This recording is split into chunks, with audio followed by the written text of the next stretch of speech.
안녕하세요. 김현수의 시사간호 6월호입니다. 오늘 영상에서는 지난 3개월 동안 있었던 간혹의 주요 소식을 알아보려고 합니다. 오늘 주로 다룰 내용은 첫 번째, 삼성서울병원 간호사 유연 근무제 도입, 두 번째, 간호사 공무원 극단 선택, 코로나 경무로 어려움 호소해, 세 번째, PA 논란 가열, 네 번째, 대리수술 및 CCTV 설치 이슈, 다섯 번째, 제2차 공공보건의료 기본계획 발표. 여섯 번째, 최연숙 의원 발의 지역 공공간호사 법안 이슈입니다. 첫 번째 소식입니다. 삼성서울병원이 간호사 유연 근무제를 도입했다고 합니다. 일반적으로 3교대 간호사들의 근무 시간은 낮 근무는 오전 6시부터 3시, 저녁 근무는 오후 2시부터 11시, 밤 근무는 오후 10시부터 7시까지 이렇게 3교대로 돌아가게 되어 있습니다. 이렇다 보니 일정한 시간대에 지속적으로 일할 수가 없어서 생체 리듬이 깨지고 만성적 피로에 시달리는 경우가 많은데요.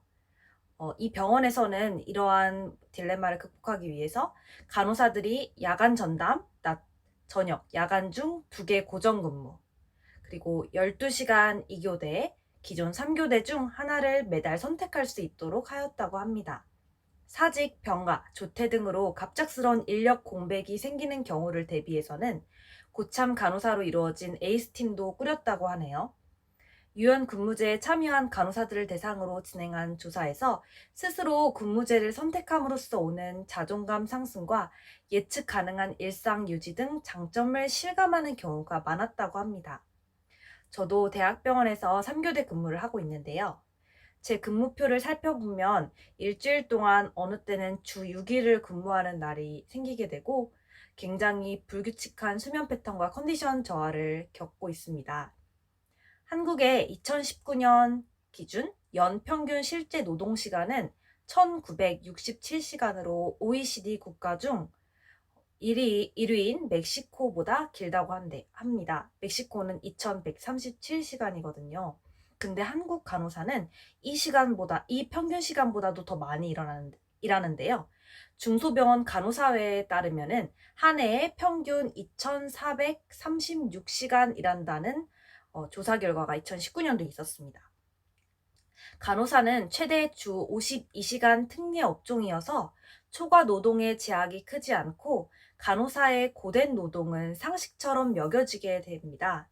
다양한 교대 근무 방식을 시도하는 삼성서울병원의 배려가 돋보인다는 생각이 들었고, 또 인력 공백에 대해서 대비한 팀이 운영된다는 점에서 여유 있는 인력이 갖춰졌다는 점이 굉장히 부러웠습니다. 삼성서울병원뿐만 아니라 간호사들이 다른 일터에서도 이런 다양한 근무제 시도들이 이루어질 수 있기를 기대해 봅니다. 두 번째 소식입니다. 안타까운 소식을 들려드리게 되었는데요. 간호 공무원이 코로나 경무로 어려움을 호소하며 극단 선택을 하였다고 합니다. 코로나19 관련 업무를 맡던 33살의 간호직 공무원 이모 씨가 극단적 선택을 했습니다. 이 공무원은 올해만 363시간의 초과 근무를 한 상태였다고 하고요. 극단적 선택을 하기 전날 동료에게 업무 압박감을 호소한 것으로 나타나서 매우 안타까움을 주고 있습니다.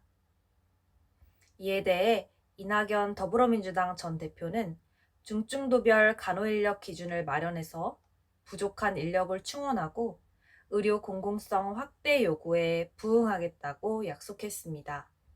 특히 누군가의 희생과 헌신으로 버티는 방역은 공정하지도 지속 가능하지도 않다며 근본적인 시스템 개선을 강조했습니다. 송영길 더불어민주당 당대표는 세계 90개국에 있는 간호법이 대한민국에는 없는 상태라며 논의에 속도를 내고 빨리 통과되도록 뒷받침하길 바란다고 당부하였습니다.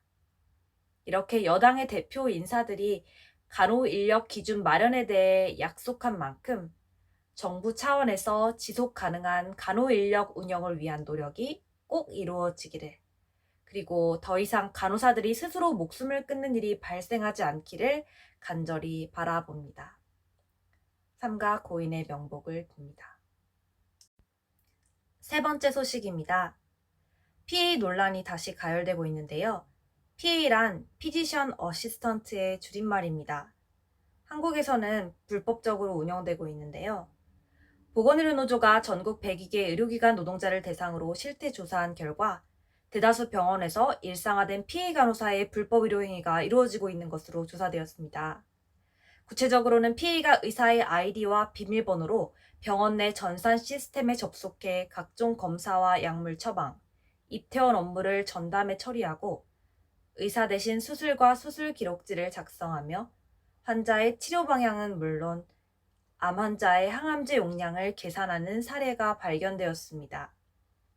동맥간 체열과 A라인 삽입 등 침습적 시술을 시행하고 사망을 전제로 하는 환자의 수술, 시술, 검사 등에 대한 동의서를 의사 이름으로 받는 사례도 있었습니다.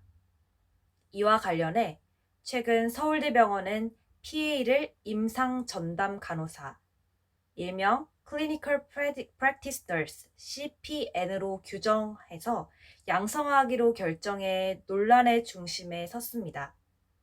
대한병원의사협회는 불법인 PA를 확대하기 위한 조치라면서 김연수 서울대 병원장의 사퇴를 촉구하였습니다. 보건의료노조는 PA 문제를 올해의 핵심 과제로 정하여서 정부의 명확한 해결책 마련을 요구하고 있는 상태입니다.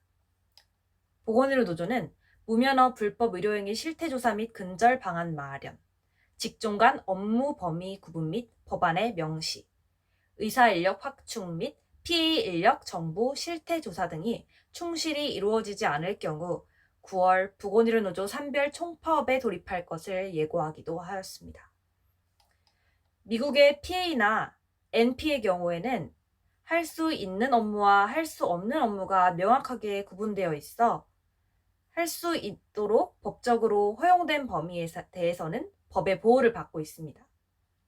그러나 한국의 PA 간호사들은 의사와 간호사 업무의 그 어디쯤에서 일반 간호사보다도 더 모호한 업무 경계 속에 법의 보호 없이 일을 하게 됩니다. 모든 의료행위는 합법적으로 교육을 받고 그에 맞춘 자격을 갖춘 의료 인력에 의해서만 시행되어야 합니다. 싼 값에 자격을 갖추지 않은 간호사를 이용해서 의사의 업무를 전가하고자 하는 누군가로 인해 의사, 간호사, 환자 모두가 불안에 떨고 불행해야 하는 일은 더 이상 지속되어서는 안 됩니다. 의사 인력이 부족하다면 의사 인력을 확충할 방안을 마련해야 합니다. 만약 의사 인력 확충이 불가능해서 업무를 전가해야 하는 상황이라면 해당 의료행위에 대해 전문 자격을 갖춘 간호사를 합법적으로 양성할 수 있는 코스를 만들어야 합니다. 두 방안 모두 거부한다면 지금의 불법 의료행위로 인한 피해는 고스란히 국민에게 계속 돌아갈 것입니다.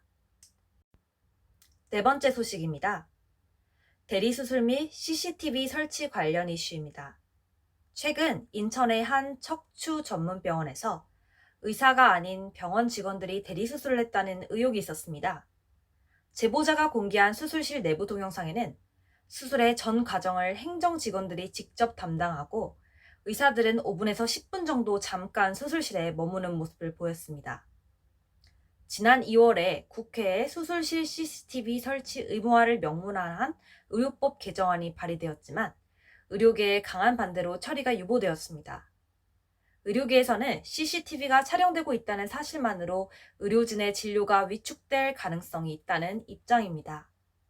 그러나 대리수술 근절과 안전한 의료 환경을 위해서는 CCTV 설치에 대한 조속한 결단이 필요하다고 저 역시 생각합니다. 다섯 번째 소식입니다. 정부가 향후 5년간 약 4조 7천억 원을 투입해 공공의료체계를 확충하는 내용을 담은 제2차 보건의료 기본계획을 발표했습니다. 지역 공공병원을 20개소 이상 신설, 증축하고 전국 70개 진료권에 응급, 심내혈관 질환 등 필수 의료센터를 늘려 응급 서비스의 접근성을 높인다는 것이 주요 내용입니다. 그 외에 대규모 신종 감염병 발생에 대비하여 중앙 및 권역 감염병 전문 병원을 지정 및 운영하고 음압 병상을 확보한다는 내용도 담겨 있습니다. 의료 인력 확충을 위해 국립대학병원과 지방의료원 간 파견 근무를 확대하겠다는 방침입니다. 보건의료인이 중심이 된 좋은 공공병원 만들기 운동본부는 기본 계획안을 전면 폐기 요구하는 기자회견을 열었다고 합니다. 5년간 공공병원 3곳을 신축하는 것으로 현재의 의료현실이 달라지지 않을 것이라는 주장을 하였습니다. 또 열악한 간호사의 노동 조건을 방치한 채 의무 복무 제도만 도입한다고 상황이 개선되기 어려우며 권역별 공공의대 신설로 부족한 의사 인력을 대폭 확대하는 방안이 담겨야 한다고 말했습니다. 6번째 소식입니다. 이번에는 지역 공공간호사 법안에 대한 소식을 들려드리려고 합니다. 지역 공공간호사 법안은 최연숙 국민의당 의원이 지난해 11월 발의한 법안이고 지역에서 일하는 간호사 육성이 목적입니다. 간호대학에 지역 공공간호사 선발 전형을 두고 학생에게는 장학금을 지급하되 의료인 면허 취득 후에는 5년 동안 대학이 소재한 시도 내의 공공의료기관에서 의무 복무를 해야 한다는 내용을 뼈대로 합니다. 의무 복무를 하지 않은 경우에는 장학금을 반납하고 의무 복무를 이행하지 않은 기간 동안 의료인 면허를 취소하도록 했습니다. 법안은 보건복지위원회에 회부되어 있습니다. 지난 4월 지역공공간호사 법안의 문제점에 대해 의논하기 위해 공공운수노조 의료연대가 주최한 토론회에서 이상윤 건강과 대한 연구위원은 의사들의 경우 지역의사제를 실시해도 처우가 나빠질 일이 없지만 간호사는 임금과 노동 조건이 더 나빠지게 된다며 단적인 예로 지역병원의 경우에는 의사를 모시기 위해서 수도권에 비해 임금을 높게 측정하는 반면에 간호사는 처우가 오히려 수도권보다 낮다고 말했습니다. 건강권 실현을 위한 행동하는 간호사회는 이 법안이 간호사들의 발목에 정부가 족쇄를 채우는 법안이라며 반대하고 있습니다. 저 또한 이 법안에 대해 반대하고 있는데요. 그동안에 이 채널의 구독자분들도 아시다시피 스스로 목숨을 끊었던 많은 간호사분들이 계십니다. 2021년 부산의 간호직 공무원, 2019년 서울의료원 서지훈 간호사, 원주의 건강보험심사평가원 간호사, 그리고 2018년 서울 아산병원 박선욱 간호사, 국립중앙의료원 간호사, 2016년 전남대병원 수술실 간호사, 2015년 순천향대병원 간호사가 스스로 목숨을 끊는 일이 있었습니다. 이렇게 많은 간호사들이 목숨을 끊어야만 했던 이유는 무엇일까요? 많은 신규 간호사들이 병원에서 강도 높은 업무와 불충분한 교육 시스템, 열악한 근무 환경으로 인해서 또 직원들 간의 갈등을 겪고 큰 충격을 받으며 사직하는 경우가 많습니다. 또 차마 사직을 하지 못하여서 우울증을 겪거나 극단적인 선택을 하는 경우도 있었는데요. 간호사에게 장학금을 주는 조건으로 의무 복무를 강요하며 위반 시 면허를 박탈시키는 이 법안이 과연 정상적인 법안일지 생각해 보게 됩니다. 매우 잔인한 법안일 수 있다고 생각합니다. 특히나 지방의 병원에서 간호사 1명이 많게는 20명에서 40명 가까이 되는 환자를 담당해야 하는 경우가 있을 정도로 지방 중소병원에 근무한 경우는 매우 열악한 상태인데요. 오버타임까지 계산했을 때 최저시급에 못 미칠 만큼 정당한 보상을 받지 못하고 일하는 경우도 허다하다고 합니다. 저 또한 주변에서 간호사로 일하다가 우울증을 앓고 치료를 받는 수많은 친구들도 보았습니다. 좀 더 구체적인 사례를 들어보자면 만약 지역 공공 간호사 제도로 배출된 간호사가 5년을 채우지 못한 상태에서 간호사 일을 그만두거나 잠시 쉬게 된다면 정신적, 육체적 한계에 부딪혀서 잠시 일을 중단하게 된다면 그 간호사는 학생 시절부터 노력하여 얻은 간호사 면허증을 박탈당할지도 모른다는 것입니다. 이것은 한 어린 간호사의 인생을 송두리째 뺏는 행위가 될 것이라고 생각합니다. 지방의 공공의료기관과 민간병원에 의무 복무하게 하는 법안이 아니라 간호사가 건강하게 일할 수 있는 정상적인 일터를 만들어서 신규 간호사 및 경력 간호사, 그리고 유유 간호사를 유치하는 정책이 먼저 선행되어야 할 것이라고 생각합니다. 지금까지 시사간호 6월호의 김현수 간호사였습니다.